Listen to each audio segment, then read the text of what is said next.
All right, Seattle Storm fans, we have had a homestand and literally split down the middle. Is that good? Is that bad? We're going to talk about it on today's episode of Tempestade Talk, keeping a local eye on the Seattle Storm. We don't have our updated intro yet, so we're just going to keep it rolling. My name is Erica El Ayala. I am the founder of Black Rosie Media, where Tempestade lives alongside our other WNBA show, Gotta Get Up, a podcast for New York Liberty fans, as well as At Even Strength, which is our PWHL podcast. We're on a little bit of a break this week, but we'll be back in June. And I am, of course, joined by Roberta Rodriguez, who is our storm chaser out here, our reporter, boots on the ground. Roberta, you were able to go to the majority of the games during this homestand. What are the high-level lessons that you think we learned about this Seattle Storm team? Yeah, so I went through 3 of the 4 of the homestand games. The last one, I was just talking to you before the camera started rolling. Just a very busy time at work, so I took the last game. No, it's all Kind of good. It's off, all good. But you and went to the majority. yeah, I went through most of them, and they were actually very telling, and we were able to learn a lot about the Seattle Storm, especially how they win and how they lose. What are some common trends when on their losses and their wins? So we were able to see that. We were able to see kind of we got to see the best and the worst of this team in this homestand. But one thing that was clear is that there is no consistency yet. We never know what Seattle Storm we're going to have that day. And it is, as Forrest Gump says, the Seattle Storm is like a box of chocolate. You never know what you're going to get. That seems really apropos, and I want to kind of stick with this because we are going to Mhm. talk about Awa Pham. I think we've had conversations about Jade Melbourne and what her role is, and I think we're starting to see that. We talked about Natisha Heidemann, and is this going to be an opportunity for her to step up? I think we got some of those answers, Yeah. but again, let's focus more so high level. What do you think is the best of the Seattle Storm right now, and what is at the top of the list of things to improve for the Seattle Storm right now? Okay, so the top thing that they need to improve right now is consistency on the 3-point line. Right now, you never know what they're going to get, what we're going Yep. to get. And Yep. I was talking about that and yes, on yesterday's post game recap that we post on Black Rosie Media's social channels. So yesterday it was really bad from the 3-point line. They shot 21.7%. I'm just opening this Yo, stats. and while you find that, I sorry, I just want to come to this comment. Like, we have a Hill 6655. Woohoo! I finally made it to a live. Welcome, welcome. Yes, we record live weekly. New to Tempestade Talk this season. I've really enjoyed listening and hearing both of your takes so far. Well, thank you so much, and welcome, welcome, welcome to the live. And so, if you have questions, drop them in the chat. That's for anyone, but specifically in the fourth quarter, we will take questions and comments. But usually we talk throughout.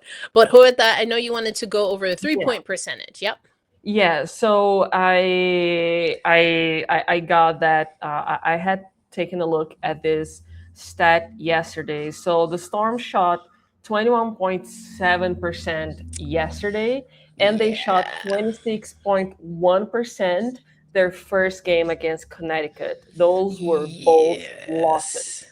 Now, in their win against Connecticut and the win versus Washington, it was 38.1% first and then 46.4% next. We are seeing this trend with the team that going I mean, I know it seems obvious if you don't shoot well from the 3-point line, you're going to choose to lose. But for the Seattle Storm, at this time and point of their season, without their key front court players, they are relying a lot on 3-point shooting. They are relying on Atisha Heidemann, Zaya Cook mainly for the 3-point shots, and we did not have a good showing of that yesterday. Um, so for me, this was also Flau'jae. Of course, Flau'jae is also the team's scorer. So the lack of the centers, the bigs, really hindered the Storm. We saw that happening. In the win against Washington on Sunday, we did see something very good, which was our FAM scoring 10 points in the first Yes. game, which shows the importance of that, of just having that one rookie with one game under her belt, in the paint. That was already such a differentiator for the Storm. You saw some pick and rolls working already. You saw her being dominant in the paint, driving, not being scared of the players who were in front of her, even though she was the youngest. She's a teenager. So it's that the whole series showed how the Storm is really relying on the 3-point shooting right now, but the 3-point shooting has been hot and cold. So Yeah. and that's something that, there have been 1, 2, 3 games that the Storm shot below 30%, and that's not good at all, for a team. Also, another thing that stood out to me is that the team doesn't do that well when they create their own shots. When Mm. they let me see how the best way that I can put this. When they can't, the team really wants to pass, right? They want to distribute the ball. You can see that that's what Coach Sonia has in mind. She wants the ball to get to the paint. She wants them to find each other. That's not happening. And they're having to create their own shots. We see that either when Jade Melvin or Natisha Heidemann are carrying the ball. Both of them have been struggling with that, with finding the pieces on the floor. That results in those two having to find their own shots, or players who are not ball handlers to have to become ball handlers to find their shot. So Yeah. this happened a lot this last game, and we also see, even though they had less turnovers, they had 12 turnovers. We saw in other games they had 15. It decreased against the first against Connecticut, it was 17. But that causes lots of turnovers, and they have been giving away lots of points off of turnovers. Yeah, and I want to stay there for a moment because actually we kind of talked about this on the last episode. Now, I did think that it was a little bit of an over exaggerated example from one of our commenters and viewers to specifically play call for a specific player. And listen, I think that what you're saying is interesting. And Jaden Melbourne talked about that post game, right? Yesterday, saying that, whether it's the turnovers, but I think also maybe thinking of effectively moving the ball in the offense, right? And took responsibility as a point guard to do more of that. What I also think is, how resilient is this team, or how Yeah. resilient is the system? Is it a little bit of both players and system to when the first option isn't there?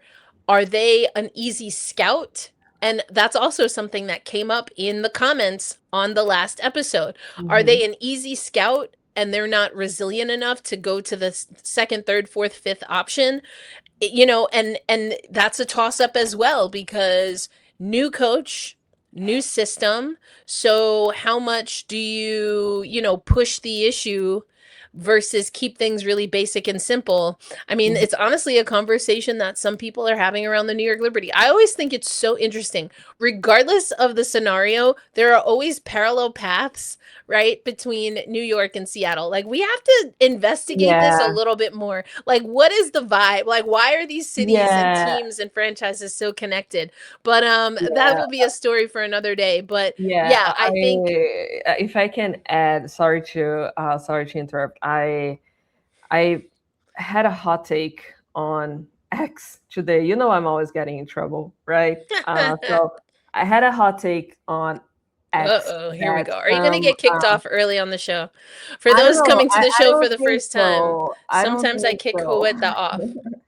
I don't think so. So it caused some oh my god. Okay, so here's the tweet. It says, I have a sense the 2026 New York Liberty Here we go. will pull a 2025 Las Vegas Aces. That's I mean, that's how I feel. Apparently, Las Vegas Aces fans oh my got gosh. upset at me because they're like, do they have Asia Wilson? They have Which Brianna Stewart.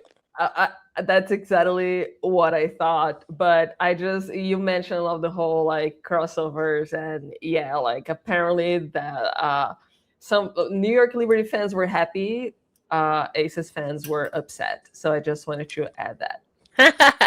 All right. It was not a removable offense. Yeah, Congratulations. thank you. I'm saving my yeah. Oh dear, here we go. It's gonna be a long night, folks. Aloysius, hey, good to see you. We It's also been a long time. we see Tammy. Thank you for popping in. Tammy saying, "We live or die by the hot hand." Last night, nobody had it. I That is mean, true. there you go. There you Mhm. go. I do want to talk more about Awafam. I think this comment from Striatic is really interesting. I feel like there's a lot of nuance here. This could really go a lot of different ways. Let me read the comment and then we can get into it a little bit because Flau'jae, I'm gonna read the comment and then I'll have a specific question before we tackle this. But Striatic saying, I was seeing a creator on IG talk about how Flau'jae might be mentally fatigued from playing too much after coming out of NCAA. Is that a typical thing for rookies, the way the seasons line up? So let's keep that on the screen. But first, let me just ask you, how would you rank Flau'jae in the first, what is it, 7, 8 games? You mean what is the rank scale that you're Let's putting? say it's 10 being the best rookie we've ever seen in the history Oh of planet Earth, and 1 being the opposite of that. no, I don't. She's above average for sure. I think that she is. She's not. She's not the best. She's not the worst, and she's not average. She's above average, and she is crucial for the Seattle Storm. She has been on this team for just it's what 8 games, 7 games, Yep. and she is a key contributor for this team. I would say So so. in a team that has she has become a point of focus for their offense, and that says a lot about a rookie. And she brings the points, she brings the energy. It's also one thing that I noticed is that she's such a smooth player and a So silent smooth. healer. So smooth. You almost don't notice how much she has done until you catch the box score, because she is everywhere on the court. She doesn't bring a lot of attention to herself, but the game fluctuates to her in a way Mm, that it's natural, like and she has things. a gravitational pull. Yeah, exactly. She's a very gravitational player. I don't know if that's how you Well, call it. isn't there a new and Yeah. by the gravity stat, right? So there you go. That was I Huh, think I wonder. First time I heard it was on CBS. Not promoting. I do work for CBS Sports, but not that's not why I mentioned it. I just thought it was interesting that we ended up kind of organically talking about that. Mhm. The reason I wanted to, and Hill saying Flau'jae brings so much to the team way above average. So above average is Mhm. really Yeah. anything from 6 to 10. I'm saying maybe like in that 7.58 Yeah. range, Yeah, probably. I'm thinking, you know how there's like those corporate things, they are like bad, just like below average. Oh So yeah, or yeah, like yeah. on the five. She's Yeah. like on a five, I would say like four, on the one On to the five, I zero would to say she's five, yeah, like I could see that. she's I on could the see that. And four. the reason I wanted to start there before coming back to Striatic's comments is because I haven't seen this comment, so I can't speak other than what's here on the screen. No, So I me just neither. want to put that caveat out there for anyone watching. That being said, if I'm understanding the question specifically that Striatic is asking us, is about a fatigue from the NCAA coming into the WNBA. Now, honestly, I'm surprised we haven't had more of this conversation because this season was the absolute wildest. Now, in Mhm. theory, it didn't really impact NCAA players as much because their timeline was going to be the same no matter what. Yeah, exactly. So there's that. I think there is a lot to say about the NCAA or the off-season to season transition this year, but again, in theory, it shouldn't really have made a difference for a player like Flau'jae Johnson. So let's just Mhm. say that. Now, with that being said, it is an insane timeline. It's an insane timeline for Yeah. these players. Mhm. It's insane. And it has been for at least a decade. And that's probably being extremely conservative. It's always been a pretty extreme timeline. And why am I saying that? It's not like a suck it up buttercup kind of thing. I think Mhm. there is a lot of critique and criticism when it comes to this timeline, and I get to some extent why people are like, "Oh, give the rookies rest." If I factor in the timeline a little bit more, then I might be a little more amenable to that. But I'm still, if you have the number 1, 2, 3, 4, 5 pick, you play the number 1, 2, 3, 4, 5 pick all day, all day, all day. So Yeah. how does this relate to Flau'jae? Why am I setting this up?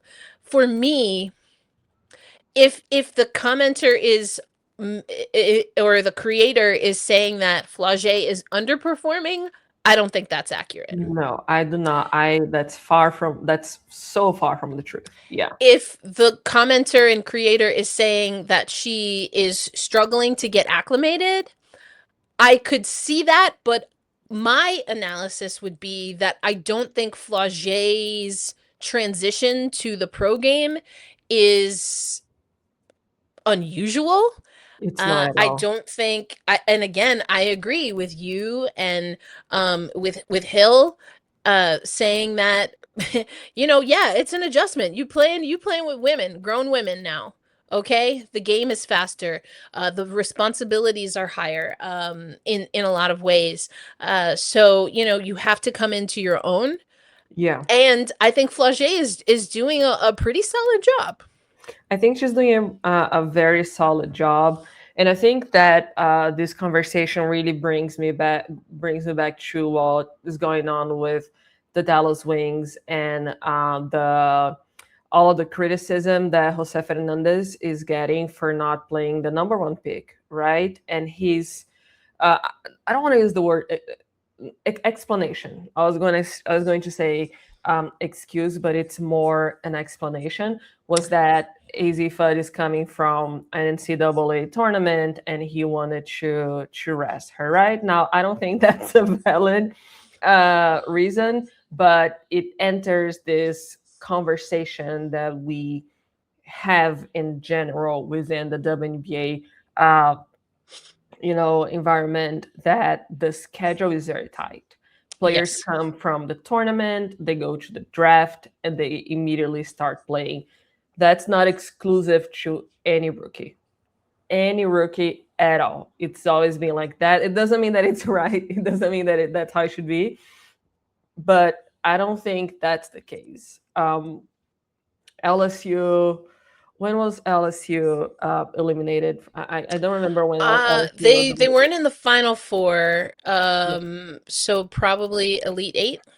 Yeah, so she had she was probably like further from action longer than some other players who were drafted, but it can be, it is real, some players might get tired, but I don't Of think that's course. the I don't think that's the case with Flau'jae. I think that Yeah. it's just a general Seattle Storm figuring out their system. I was going to use another word with the letter S, but I kept it.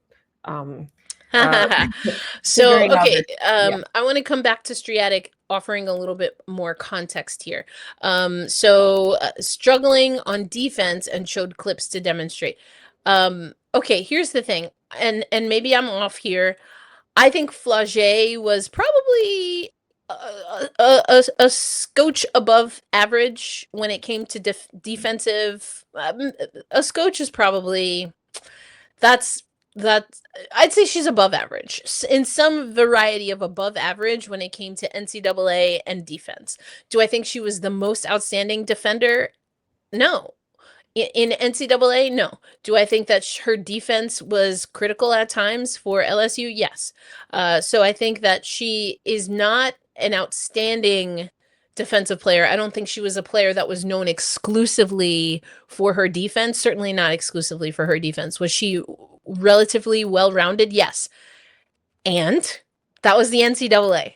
yeah, It is super hard to defend at the WNBA level. So, you know, it blaming kind of a rookie fatigue for her transition defensively, eh, uh, I again going off of the I don't comments. I think haven't so. seen this the creator's video, and so we'll check it out and make sure that we respond more directly for the next episode if it fits into what's going on with the storm.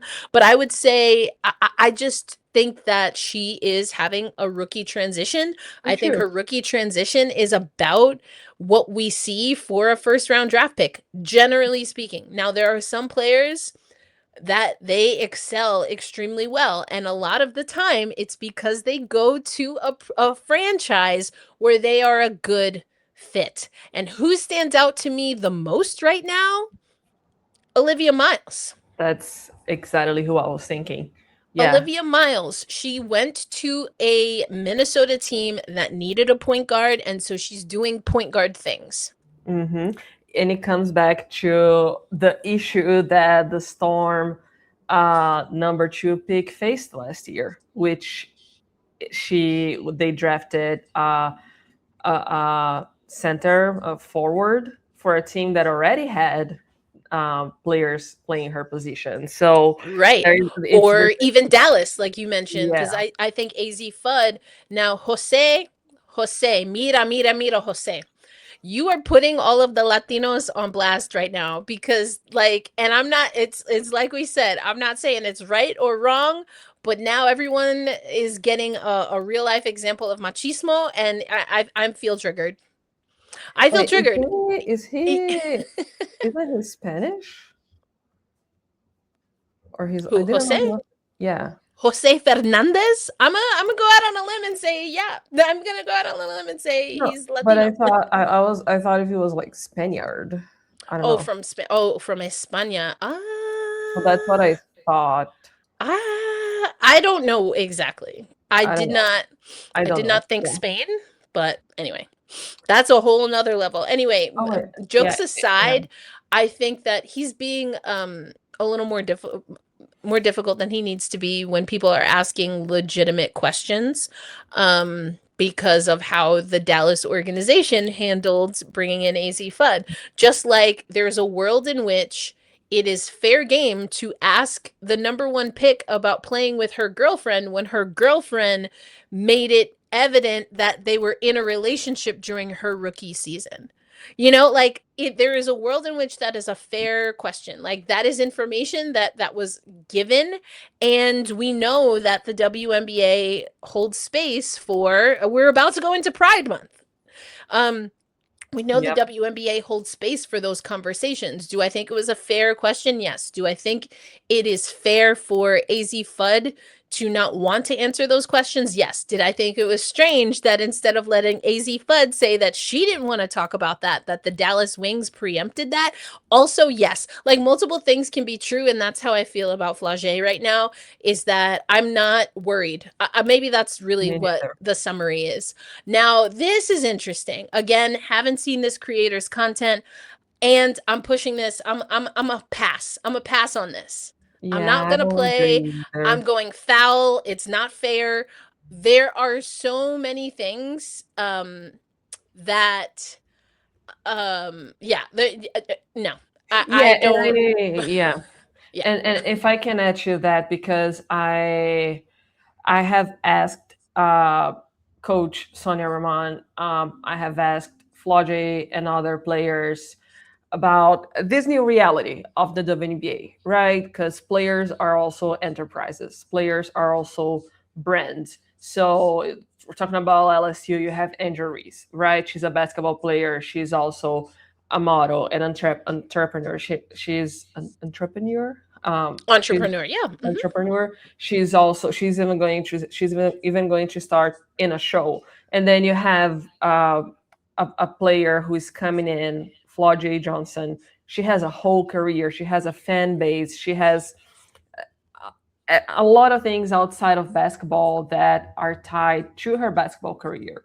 So I asked Coach Sonia Raman, and I also thought about the Stud Buds, right? Because they also have their own brand.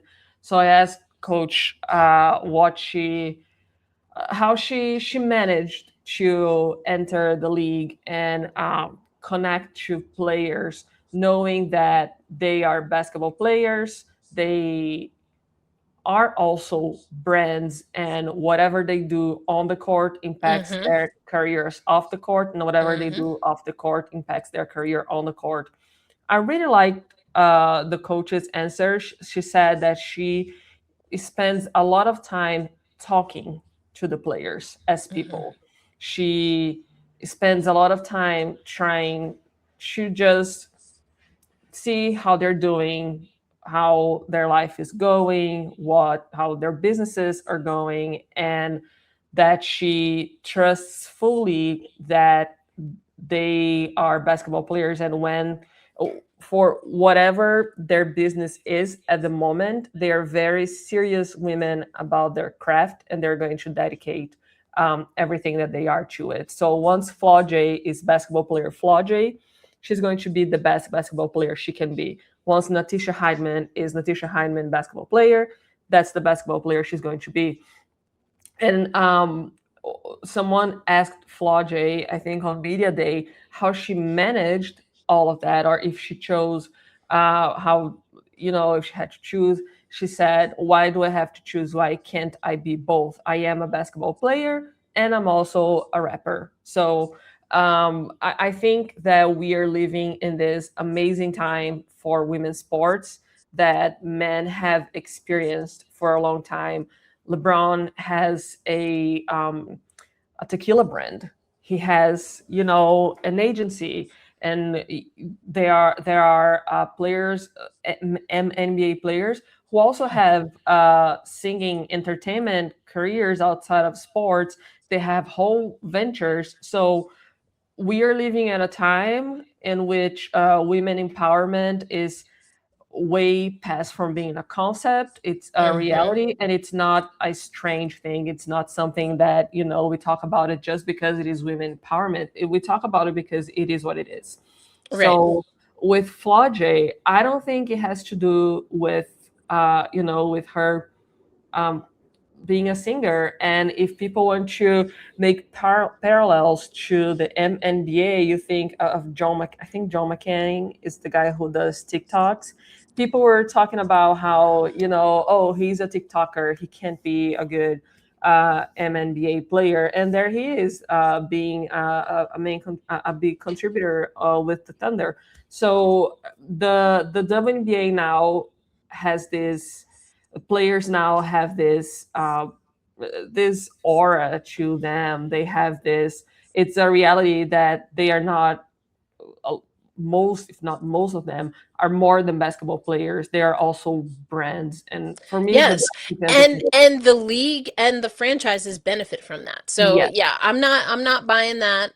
But yes, Striatic, send it. Thank you for being a part of our Black Rosie Media Slack community. If you want to also be a part of that community, we have definitely have some spicy conversations. Then you can join us for the women's basketball roundup. And also right now, for those who are already a part of the women's basketball roundup, we still have these Angel Reese shirts we're giving away. 3 referrals and you get one of these Angel Reese shirts. So please do subscribe to the Women's Basketball Roundup. We have our next digest coming out tomorrow, curated by the amazing Brian Florentin, and you're not going to want to miss it. Now, I also saw this comment.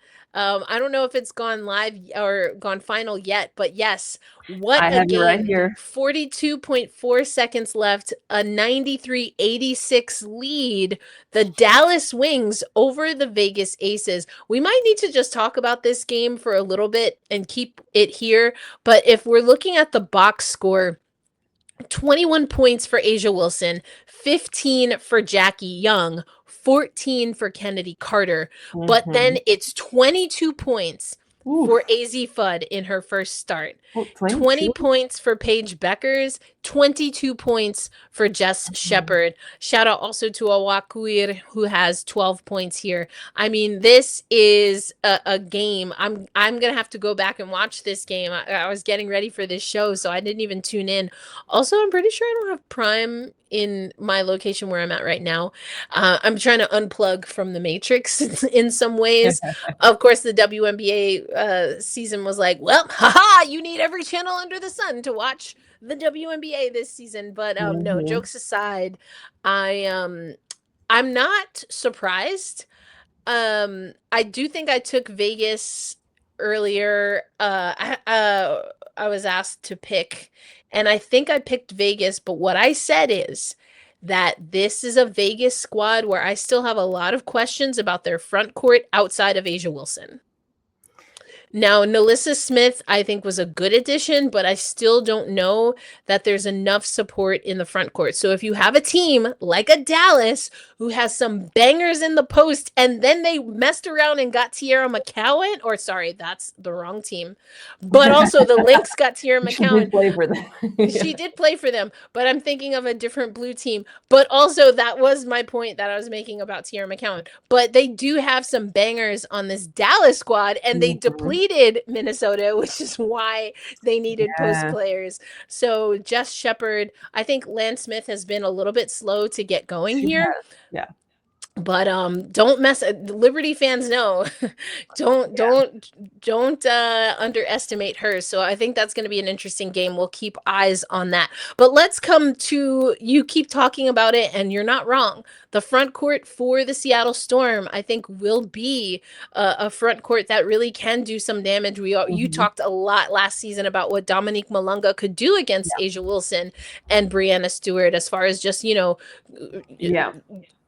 changing shots, whether you're blocking shots or anything, but changing shots on some of those elite level players, that's huge. But we got to see Awa Pham made her debut, but didn't start in yesterday's game, as I recall. No, she did not start in yesterday's game. I didn't see her starting because she's just arriving with the team. And I know that when you have the number 3 pick, you play the number 3 pick. But I really didn't see her starting, especially with the season ongoing and with the starting lineup that they have gotten used to already. I didn't think that was going to happen. I think that's fair. Yeah, I did like to see how the pick and roll with her and Natisha Heidman was happening. I thought that Natisha Heidman learned how to work with Awa very fast, and Natisha Heidman herself has mentioned a couple times how excited she is about those, and you can see that she is ecstatic that she has a big like hour to play with and dish those dimes. So that's going to be really good to see, especially when Awa is paired with Dominic Malonga. Even though I think that on the offensive end, that's going to do wonders, but on the defensive end, no one is going to pass by the Seattle Storm. Why? Last season, for me, the most impactful things that I saw was how Nafisa Collier, Asia Wilson, and Brianna Stewart had to rethink their shots when Dominic Malonga was in front of them. They could not complete their shots and they had to look for alternatives before going to the basket because Dom is such a strong presence in the paint, and she's able to make those players take a step back. Now, it doesn't mean that she's going to stop Asia Wilson, Brianna Stewart, and Afisa Collier because, first off, Asia Wilson is unstoppable. No one can stop her. But she is going to slow them down, and she is going to help create more time for the Seattle Storm to figure out the rest on that end. So now you add Awa, who adds to that length, who adds to that size, and who is going to help close the paint. No one is going to be able to stop there. No one is going to get rebounds. So that's going to be tremendous help for the Storm. It's going to be a turning point when the three of them, Dom, Azzi, Awa, are healthy and playing at the same time. It helps that they can spread the floor. So one or two of them can be closer to the paint, and another one can be in the perimeter. So that also opens opportunities for the Seattle Storm. So it's the future is looking very, very bright for this team. It is going to require a lot of time management from the coach to figure out the best way to play all of these three very similar bigs together. We don't want to underuse them. We don't want to stall their growth, which is kind of what we felt that happened with Azzi because she was not put in a position in which her talent was used to the fullest. We don't want that to happen to Awa and Dominic. And that makes us, and that poses the question, what is going to be Azzi's role? Because of these three players, I think she's the shortest of them, right? And she is also not the youngest of them. So it's very likely that Azzi is going to need to be spread out a little more and play more of a 3-4 role rather than a 4-5. So for me, that's the biggest question regarding the Seattle Storm's future. Yeah, and kind of going off of that, we see the comment here, and I know, Roberta, again, you were at the majority of the games. Have we been given an update? Because we're coming pretty close to probably about 7 weeks out, and she was in a 6 to 8. I'm going to do the math real quick, but my memory, which, take that with a grain of salt, but as memory serves, we're probably close to about that because any updates? Have we heard anything specific about Magbagor? I haven't heard anything specific. There haven't been any major updates. So they said 6 to 8 weeks. We are approaching that. I think it's week 6, right? I was gonna say, I think it's week 6 or 7 right now. Yeah, I think that's the 6th week. So it is within the timeline. I do hope that they give. I think I am going to ask if we have any updates, if they're looking to change that timeline, or if that's still, what's expected. But we're definitely going to see Dom coming back before that, I think. So I'm hoping that she's well enough for the next game, but we don't know. So That's the thing with this Seattle Storm so far. We are not able to make a full assessment of the full potential of this team because they haven't played with what could be their full potential. Yes, I Um, agree. And I love to see that people agree with me, Roberta. Hill saying last episode, I agreed with you. I think once the squad is healthy, it would be crazy to have Natisha Flau'jae, Awa, Azzi, and starting not sold on Horston getting the spot once all are healthy. I mean, obviously, I agree with it. I know that Jordan is putting up minutes right now, and I think that's fine. I think Jordan Horston becomes like a sixth option. I just don't see, assuming that everyone is healthy and available, that Jordan is going to start over Awa, Dom, Ezzy. I just don't. I don't see it. yeah, I'm starting to swing on that. No!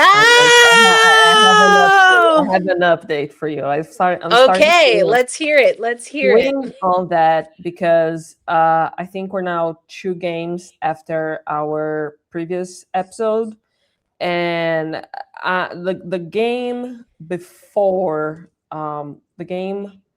Hold on, let me just see here. Yeah, okay. So the game before the episode that I said that she would be a starter, she had done better than the other ones. So I thought that there was some momentum there.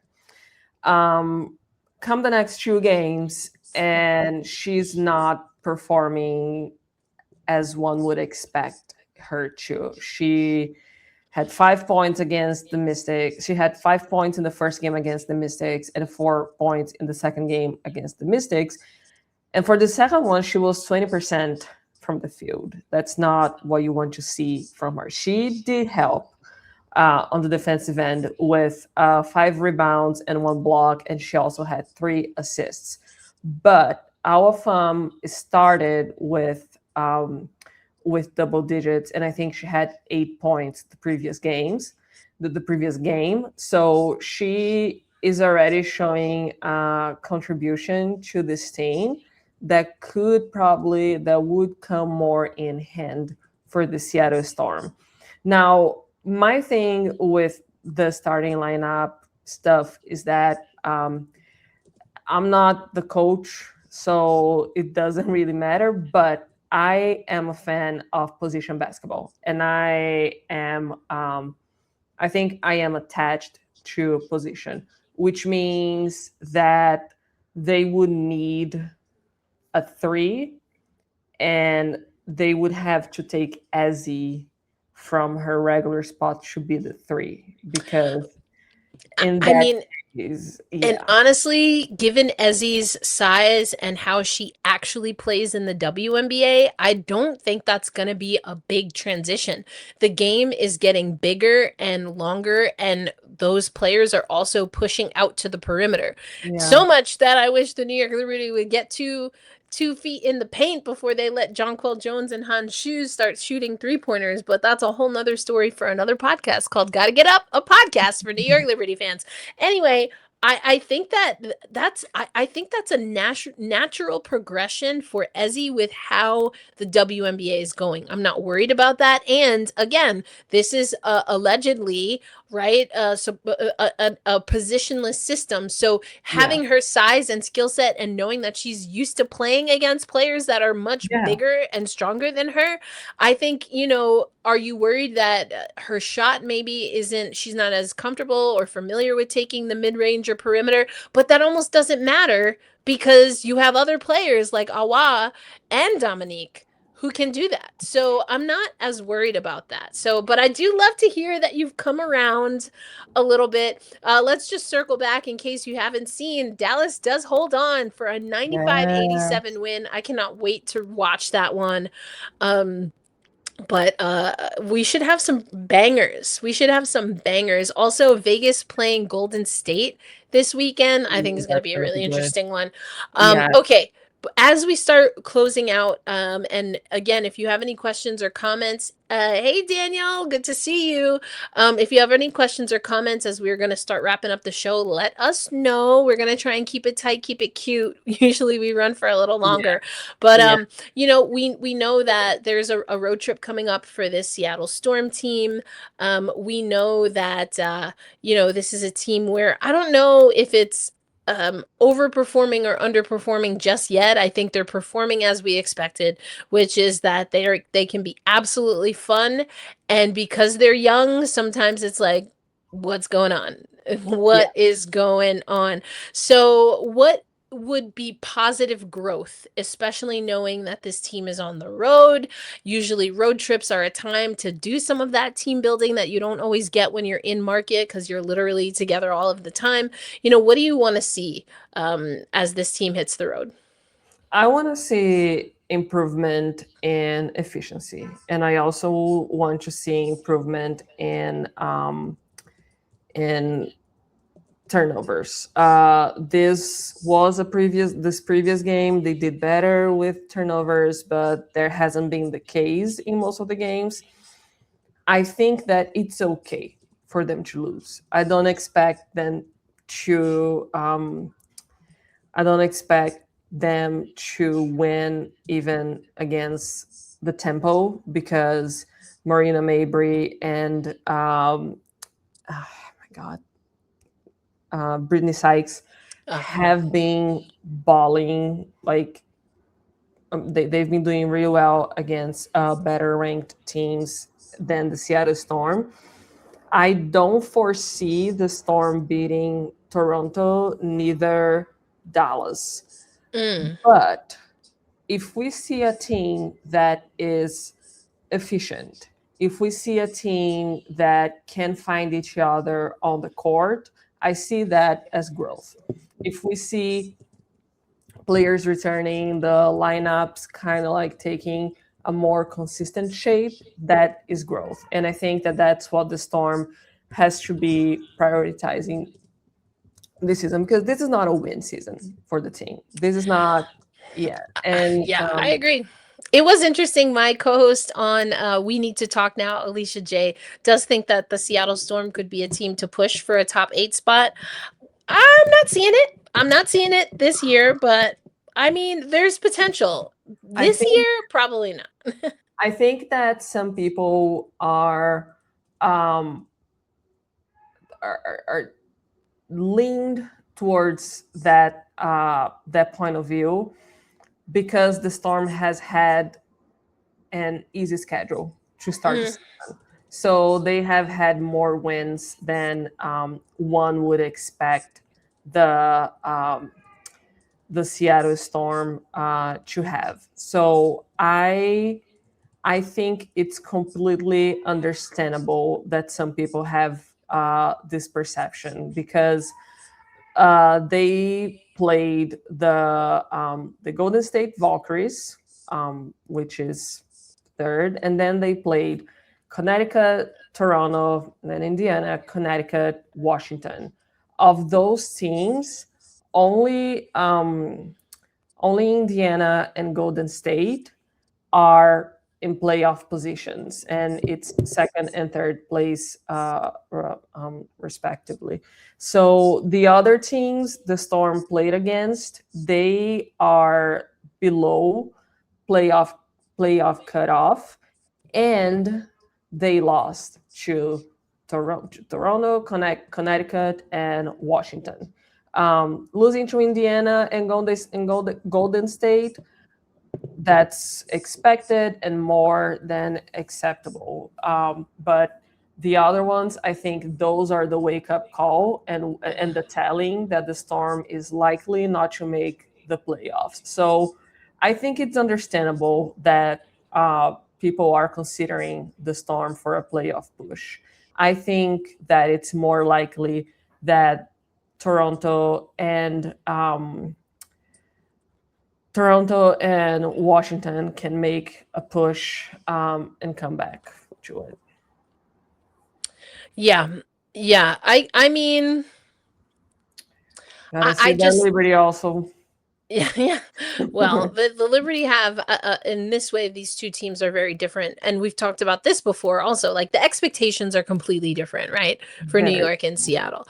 And I think that the Seattle trajectory, it seems like they're going to give Sonia Raman time to figure this out. Not that I think it's going to take as long as like a Chicago or Dallas. Even the Washington rebuild is multiple years long, but it's also, it seems like, to use Kathy Engelbert's favorite word, it's sustainable, it's scalable, you know? Very So there corporate you out go. here. But yeah, I mean, but here's the thing, the easy schedule should be, and going back to the question that I had pitched to you, if I were to answer, what do I want to see as far as growth? I think they got to get a little bit tougher mentally at times. Mhm. I think the execution, to me, mental fortitude when it comes to team sports, or in this case basketball, it's not just turnovers, because defenses are going to play you tough and you'll turn over the ball. But what type of turnovers? What are we looking at? Are these turnovers that were mental errors? Were they turnovers where I think there's like quote unquote good and bad turnovers here, and I don't think that I think Seattle needs to really bring down those turnovers that are unforced errors, basically. Yeah. And so I really think that has to happen. And I do want to see the youths play, Yeah. because it goes back to this comment right here. If the Storm play big, line up with Dom Awa Ezzy up front, they could win a lot of games. I really do think that. Because they have like a really great backcourt, front court, that has versatility, and it's not the forced versatility, it is natural to how they play the game. And Mhm. then when you have speedy guards and you have that versatility in the front court, and you talked about it, it was one of the first things we talked about on today's show. The 3-point percentage is hit or miss, and that means it right now, that's win or loss. That's the difference between a win and a loss for this Seattle Storm team right now, without Ezzy, without Dom, and just getting Awa. But once you have those options, pick and roll, slashes, being able to pick and pop, all of those things, not to mention what they can bring on the defensive side, I think that puts a little bit less pressure on the backcourt players, Mhm. including like a Flau'jae, because they can be more clinical with everything from shot selection to then the pressure to make those critical shots. So it's that double dutch, it's that give and take. And right now, there's only one way to go with this Seattle Storm squad. Yeah. So I think it's going to be really interesting to see Mhm. how, though, this period right now, how will that inform what we get from Flau'jae? How will that inform what we get from Lexi and Natisha and Jade? I think that we've been seeing an evolution there, and it's not always pretty, but they're being forged by fire. And I like that, because the backcourt in particular, we've talked about it. It's almost like what we see with expansion teams. It's players getting more opportunity than they've had up to this point in their career Yeah. on a consistent basis. And I Mhm. think you're seeing that fluctuate. They're figuring that out, but they're figuring that out now. And so when the front court gets stacked, then now you have not just your point guards, who are should be your facilitators, but they're the ones that felt the brunt of the pressure early in the season. And so hopefully, it's not a guarantee, but what I would like to see is that the Seattle Storm backcourt is like, and Jade said it, this is what I love about what Jade said post game. I'm paraphrasing, but she took responsibility and she said, this is where we get better. To me, that's exactly what a point guard says. Yeah. And so that to me is the hopeful part. It kind of sucks right now.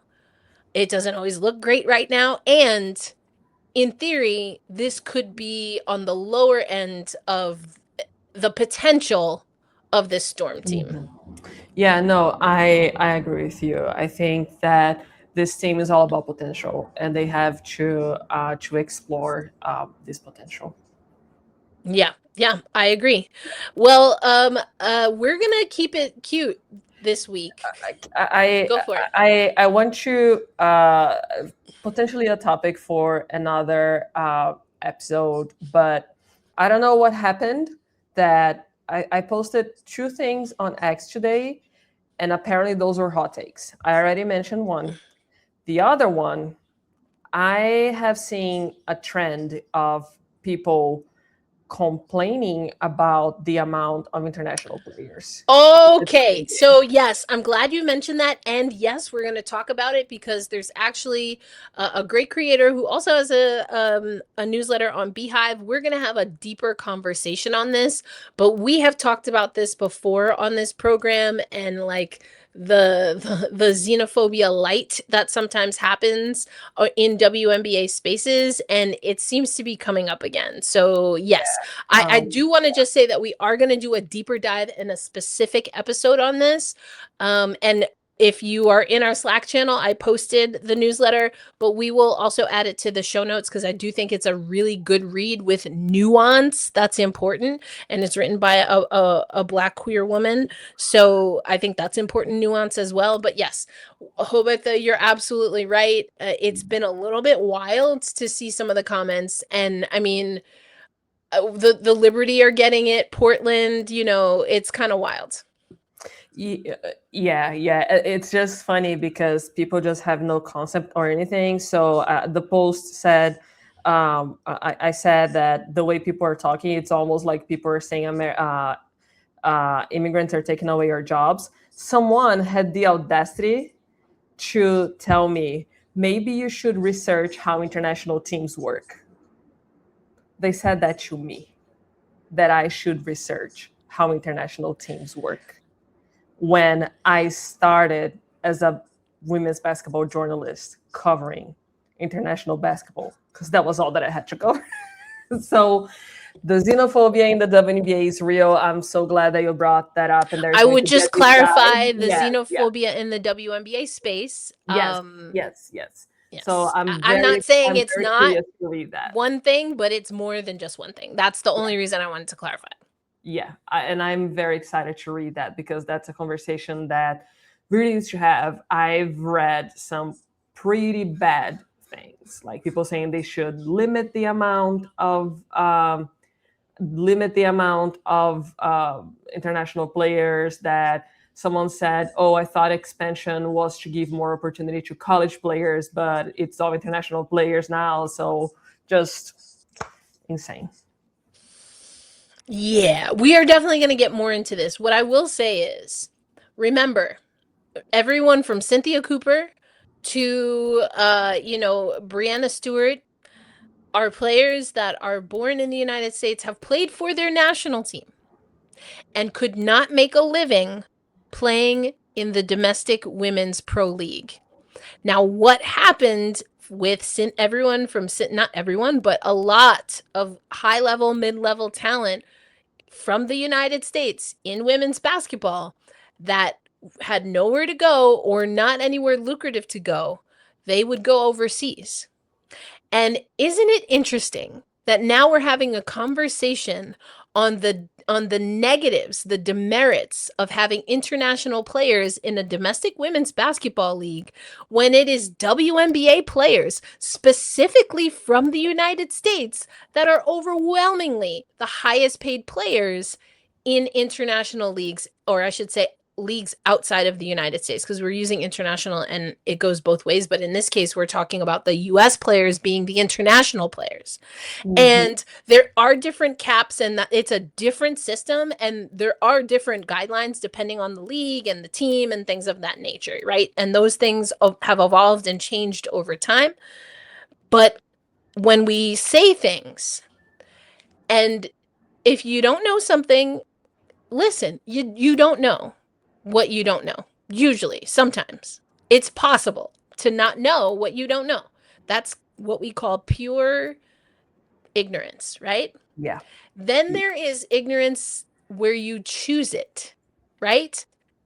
These are all what I just said is if you're following women's basketball, there are enough people and the conversation has evolved to where we have access to this information that I just gave.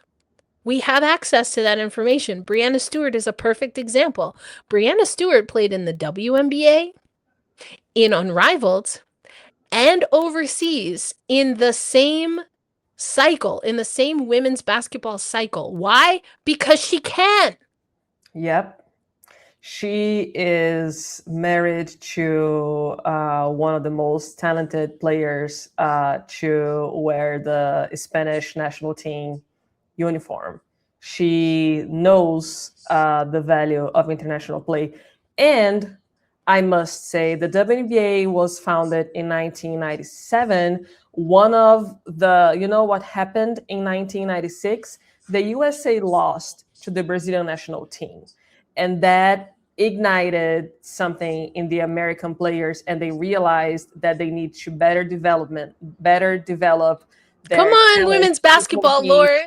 Let's go. to compete with international talent. And does anyone here remember what happened in the Olympic final between the USA and France? If Gabby I do. I Williams, was there. I was yeah, there. if Gabby If not for Williams Gabby were like Williams, some inches, she was like this. She needed to be yep, like this. She was like this. She was like yeah, this. Like if you look at where my thumbnail yep, is, and that's the she needed to be here. She was here. She needed to be here. That's how close we were at overtime. That was honestly one of the best games I've ever been to, any sport, anytime. I couldn't even believe I was there, honestly. it was so That good. was wild. And you know what? I will say this. There is a Should part stop to of think. there is a part of the internet that identifies that part of their fear here, and I'm using that in air quotes because I think it's more in jest, like as a joke or as a casual conversation. There are people saying, I don't know, look at all these French players and how they're playing in the WNBA. Is anyone else a little bit nervous for the FIBA World Cup in September?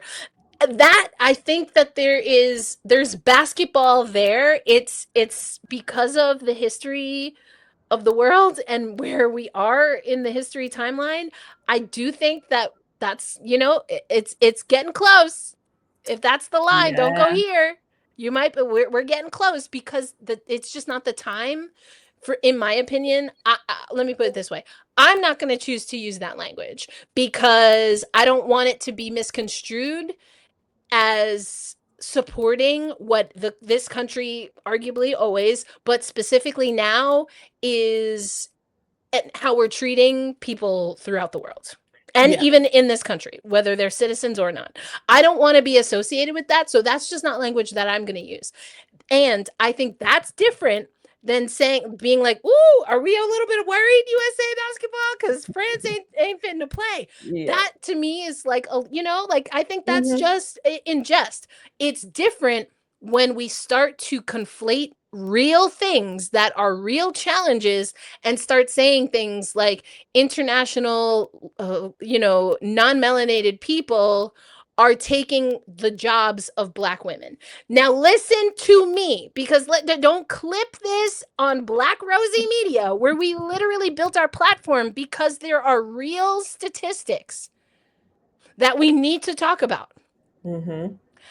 There is a lot to be said about that. There is fact in that Black women, once we start seeing success that was built on the backs of Black women, that Black women end up being overqualified for the jobs that they helped create.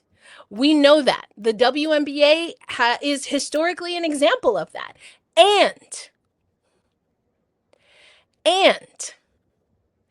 there are some other things that are worth talking about in nuance. We're not going to be able to do that on today's show, but I want to be clear that at Black Rosie Media, we stand firmly in supporting Black women, and we can do that without having to other another group of people. Yeah. No, absolutely. And I've said that time and time again that I think when it comes to anything regard, oh, there hasn't been another Portuguese player, but Carla H she's French, but she has a Portuguese background. Now, Ooh, I didn't know that.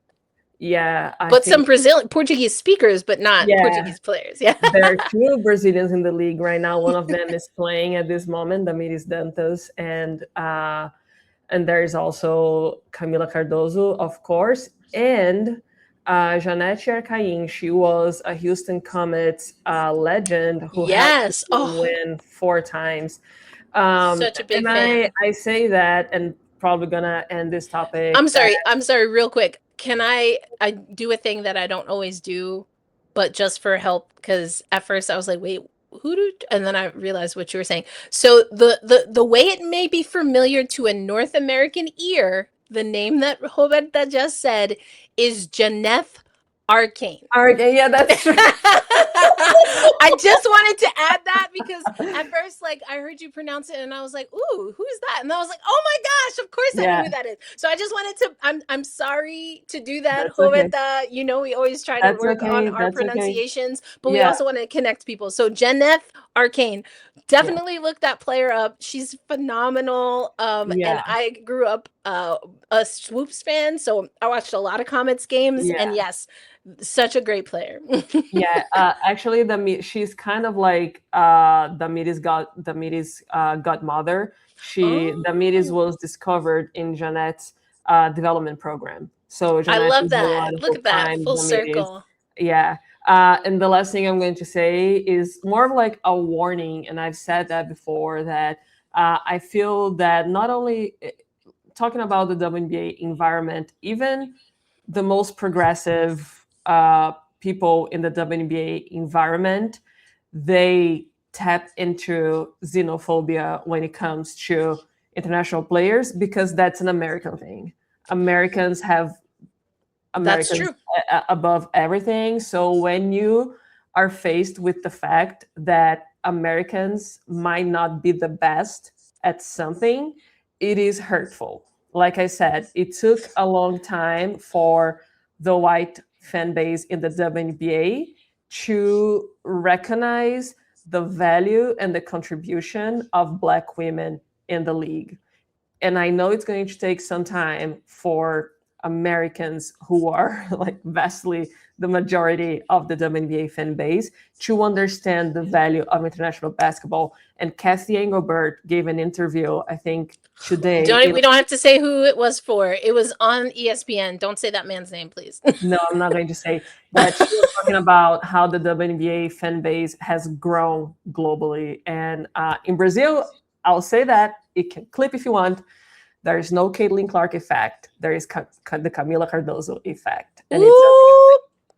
I mean, but that's what we love to see. I mean, as someone again who also hosts the New York Liberty show, we didn't get to see a lot of Marine Johannes in her first few years with the Liberty for a lot of different reasons, including her international, her commitments to the national team. That's a whole story. We've talked about it before, also here because of Gabby Williams and prioritization.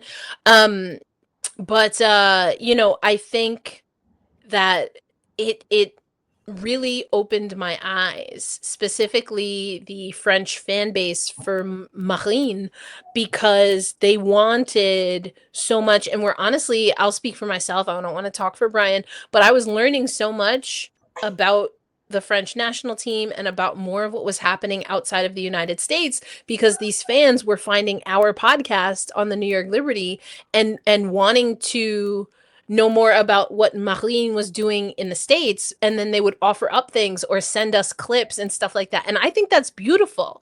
Like, that's the beauty of the game. And we do have a FIBA World Cup, and we're working on bringing someone else to Black Rosie Media who has a fantastic journalism resume and is going to help us really start to anchor or to add some coverage of these players who are competing and will be competing for their national teams both at the FIBA World Cup And then, of course, in LA at the 2028 Olympics. So we are really excited to do some of that. We have, again, Roberta, that's where you got started. I've covered what I'm hoping in LA 28 will be my second Summer Olympics, 3 Olympics overall, LA. So it would be 4 consecutive, including the Winter Olympics. So we have a really rounded out staff. And I did that on purpose, because we want to make sure that, yes, of course, we're based in the United States. I was born in the United States. You know, that those are facts. What's also facts is, like you said, there's an American exceptionalism that I think is important to identify, and specifically at Black Rosie Media, we work to curb that. We work to decrease that so that our bias is not getting in the way of our basketball coverage. Exactly. We have hot takes. We like to have fun here. And there have been times where people have said, oh, you know, this is interesting. Or did you mean to say that? Because in this culture, it means something derogatory. Or like I had something on that I misspoke, and you know, it ended up, and so those are all things that happen in real time, and we are going to stay open to those conversations. But what we're also going to do is shut down conversations that are not coming from fact. They're not coming from logic. They're coming from very biased and honestly very dangerous opinions about people and their skin color and how they speak English. Well, mind you, we're like I said, we're gonna do it. We're gonna do it on another podcast. Now I'm starting to get excitable because it's like, why don't athletes? Why aren't they speaking English? Why aren't they doing interviews without their translator? And I'm like, I'm sorry. You know, this player speaks at least 3 languages, and they want to be able to communicate in a way where their opinion is and what they're saying is not lost in translation. Why not let them speak with a translator? Why not let them? Why is that hurtful to us? You know what I'm saying? But anyway, like I said, we're going to get into it. We are going to have these conversations. We do have these conversations on Black Rosie Media, but the next conversation that we will have is, what is this Seattle Storm team going to look like on the road? Make sure, if you're not already, that you follow us on that's the old one. Make sure you follow us on Black Rosie Media. We do have an updated schedule both for Gotta Get Up and for Tempestade Talk. We give you the next 3 shows. They're almost always on Thursdays for Tempestade Talk at 6:30 Pacific time. So we hope that you tap in. For those who joined us today, whether it was your first time or your umpteenth time, thank you for joining us at Tempestade Talk, and we will we'll talk about all of this. We talked about it a little bit, but yes, we do want to talk about the backcourt, but we will talk to you on the next episode. Have a great night, everybody. It's a great slate of games on the WNBA, so best believe we're going to talk about it right here at Black Rosie Media.